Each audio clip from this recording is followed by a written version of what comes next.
Man, it was a dream come true.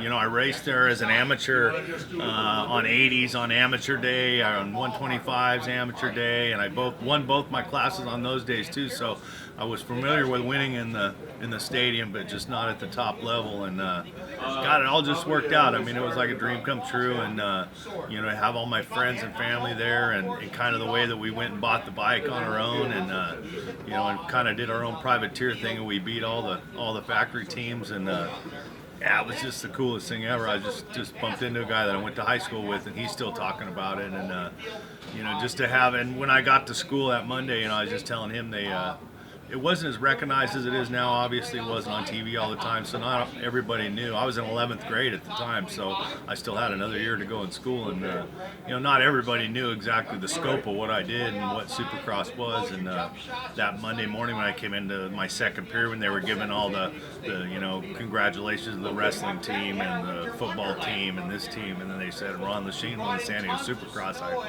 almost fell out of my chair. You know, I was like, wow, cool, man. Because, like, no 11th grader is going to go to school on Monday after winning a Supercross now. It's impossible. Yeah, no, that doesn't happen anymore. And you know what, I'm glad I did, though. I'm glad I stayed in school. I did skip a grade. I skipped 8th grade. I went from 7th to 9th because we kind of knew that we were going to be doing this, but I did go to all 4 years in high school. And, you know, it's I kind of feel a little bit sad for some of the kids these days that just not going to, I mean, how do you know what you're missing if you're not there, you know, and just the people you meet. Some of my best friends are still guys that I went to school with, and, you know, we're still best friends to this day, so.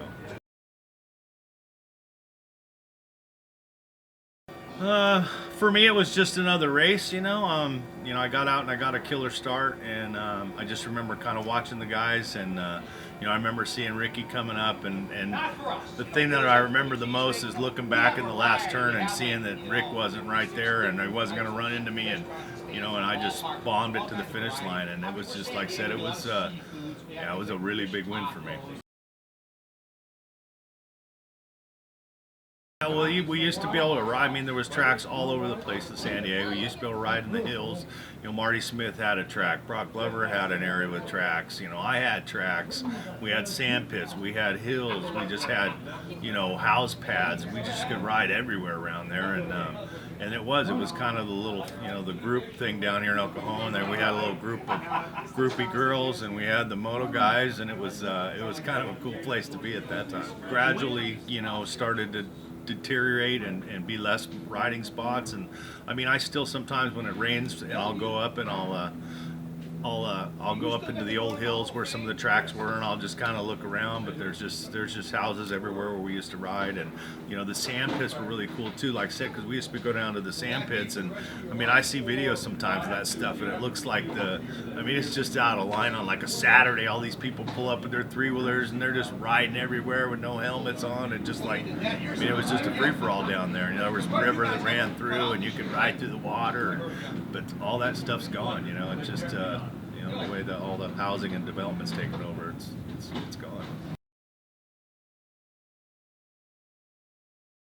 I mean, that's hard to say because I'm not down there now, so I don't really, you know, I'm not close enough to those guys, and I don't live it every week, so it's hard for me to say yeah or yay or nay. I mean, obviously the money's good, but the money was really good my day too. I think in comparison or whatever, I think it's somewhat close. And you know, for me, it's even though the bikes are still really trick. I mean, I think the era of it's coming through disc brakes and coming through monoshocks, from twin shocks to monoshocks, and the evolution of the bike at that time, I think for me is pretty cool that I was in that era at that time, and some of the guys like Barnett and Hanna and some of the legends forever, you know, I got to race with those guys, and you know, Mike Bell and Brock Glover and those guys. I mean, I got the first year I went on the road, I pretty much rode with Brock every weekend, and I mean, he was like, you know, he was one of my idols. And you know, it just, like I said, most of the being able to ride those works bikes and those Honda works bikes in like 84 and 85, I mean, those were some of the, and they're still to this day more expensive than some of the bikes these guys are riding now. I mean, these bikes might be, you know, 90, 100 grand, most of it in suspension and stuff, but you know, those bikes we rode were 180 grand at that time. They were like a Ferrari, you know, every piece was handmade.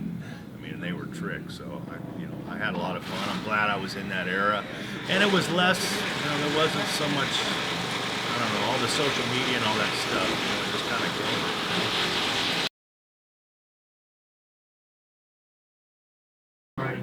Yeah, I did, because I mean, you could just tell. I mean, everybody come over and just be drooling all over the thing, and I got to ride it. And at that time, with how my talent was and everything, I mean, you could really push those bikes, and having that good of a bike with the talent and everything was just. It was almost like cheating. But there was a lot of different bikes that I really liked. Like I rode the 500 I rode at the 85 Carlsbad GP, which was a race that, growing up was like the biggest race around here. And that was a race that was on TV, and to be able to ride in that race and actually lead a lap.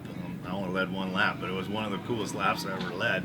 All the people and fans hanging over the fence. But that 500, I mean, my 125 that I rode that year that I won the championship with was like one of the funnest bikes I ever rode. It just the suspension, the power, and it was so light, and it turned so good. It was just so much fun to ride every week. And then there was some four-strokes that we rode. I think it was in '84 at the four-stroke national when I rode a bike with that work suspension with a C&J frame, and it had like Bubba Schobert's dirt track motor in it or something. And the thing was just gnarly fast, and it would just rev to the moon.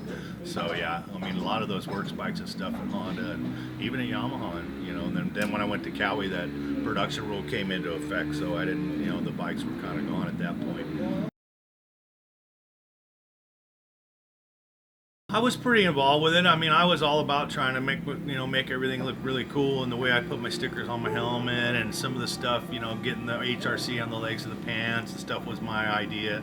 A lot of the Dalmatian and stuff was Rita and John's idea from JT, and it just kind of fit my style and fit my nickname and fit me really good. And I think it still to this day is one of the top selling gears that they had. And then it was cool for the rebirth of JT to bring it back as a legend gear, just a few years ago. So that was pretty cool. And then even the one industry helmet that was a Dalmatian helmet, it's kind of kept living on. And but some of that stuff, like my Honda gear and stuff, was pretty cool too, but it wasn't specific to me. So I'd have to say the Dalmatian stuff for sure. I've never been a big training guy, but I just still love to ride, and so I kind of use it for my exercise. And I'm lucky enough to have Kawasaki loan me a bike every year, so I get a loaner bike, a 450, and I just go out every weekend and I try to put in 3 or 4 good 20 or 30 minute motos, and I use that for my exercise to try to keep me in shape, and I still have fun. I mean, that's what I know how to do the best, and so I still like to try to have fun with it and try to stay safe and go out and chase the young kids around. These guys, I get on their ass, and then they get off the track and they realize I'm 49 years old. I go, you might have got me this time, but call me when you're 49.